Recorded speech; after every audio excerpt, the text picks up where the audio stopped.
Présentation générale d'un brûleur gaz atmosphérique. Atmosphérique puisque sans ventilateur.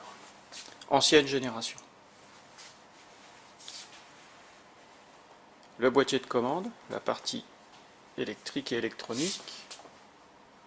Le bloc gaz avec son filtre. 2 électrovannes. Prise de pression amont-aval. Le régulateur de pression.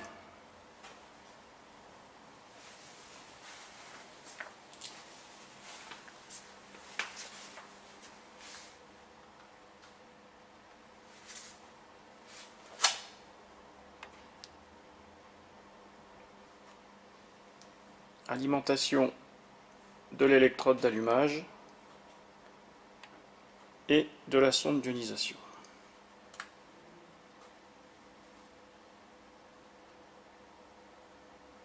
Électrode d'allumage et sonde d'ionisation.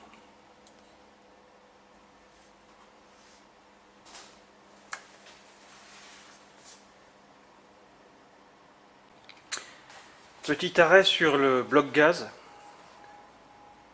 Une fois la partie électrique enlevée, il y a 5 fiches. Donc l'alimentation des bobines, on va les tester. Donc auparavant, je branche mon multimètre en résistance. Donc j'ai pris une échelle moyenne de 20K, 20 000 ohms. C'est bien évidemment une valeur moyenne qui n'est pas la valeur de toutes les bobines.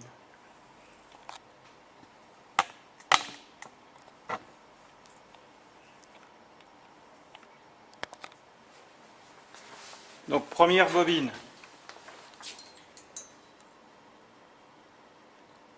« 4,35 kΩ, donc 4350 ohms.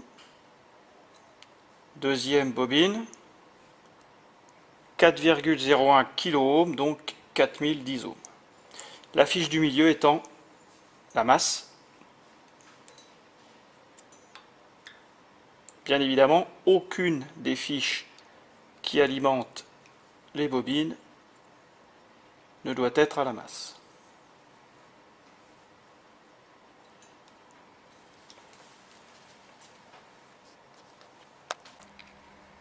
Donc branchement des prises de pression. Donc prise de pression amont, je dévisse d'un demi-tour. Prise de pression aval.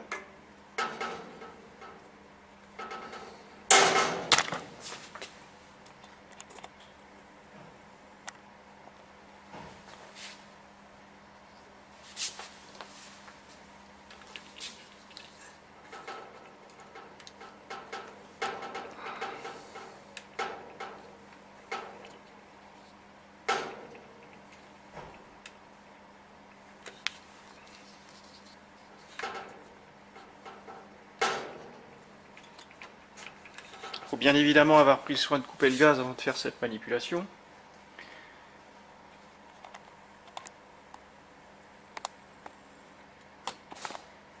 Et on va donc faire apparaître sur les manos. Donc ce sont des manos 0,60 millibars qui permettent de faire des prises de pression sur les chaudières domestiques chez les particuliers en petite puissance.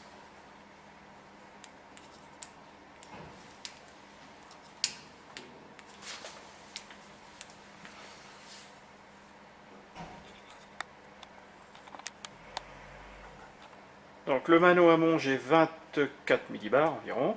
Donc c'est la pression délivrée après compteur. Et sur le mano aval, on va donc voir la pression après la mise en route du brûleur.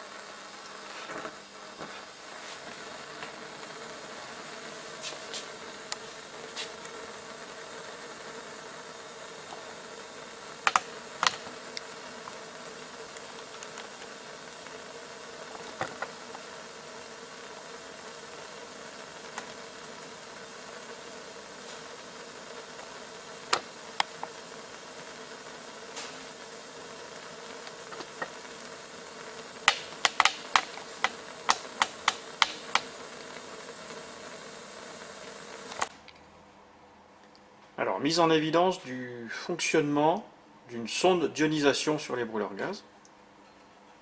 Donc on reconnaît la sonde ici juste au-dessus de la rampe et en face du petit brûleur d'allumage, ici.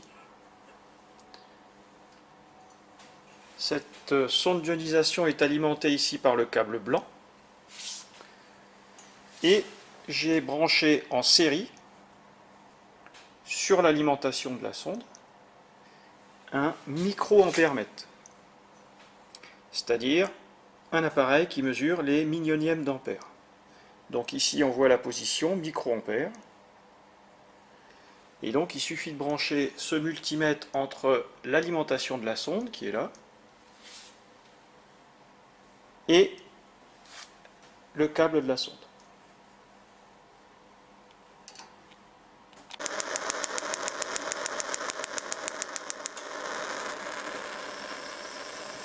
Mise en route du brûleur, et on voit donc un courant d'ionisation d'environ 5 microampères. Donc on a bien un débit de courant qui passe dans la flamme étant conductrice du courant d'ionisation. Donc maintenant qu'on a vu qu'il y avait donc un courant d'ionisation et que la flamme était conductrice de courant, pour qu'il y ait une intensité, il faut qu'il y ait une tension appliquée entre la sonde d'ionisation et la masse du brûleur. J'ai donc branché un deuxième microampèremètre en parallèle sur la sortie de la sonde. Donc c'est le multimètre jaune qui est là. Je me suis réglé sur une tension alternative de 600 volts.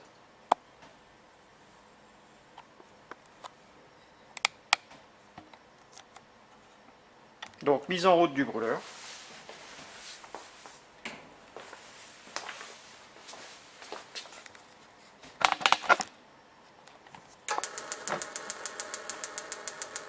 Donc voilà, allumage, ouverture de l'électrovanne. Donc je retrouve ici mon courant d'ionisation de 5,4 environ microampères. Je prends maintenant la deuxième fiche du multimètre jaune qui est branchée donc entre la sortie de la sonde et la masse du brûleur. Je touche n'importe où et j'obtiens bien une tension alternative d'environ 170 volts pour ce modèle. Bien évidemment, c'est variable suivant les fabricants. Donc je peux toucher n'importe où sur la carcasse, sur la masse du brûleur, et j'obtiens la tension. Je peux même toucher la rampe, et j'obtiens la même valeur.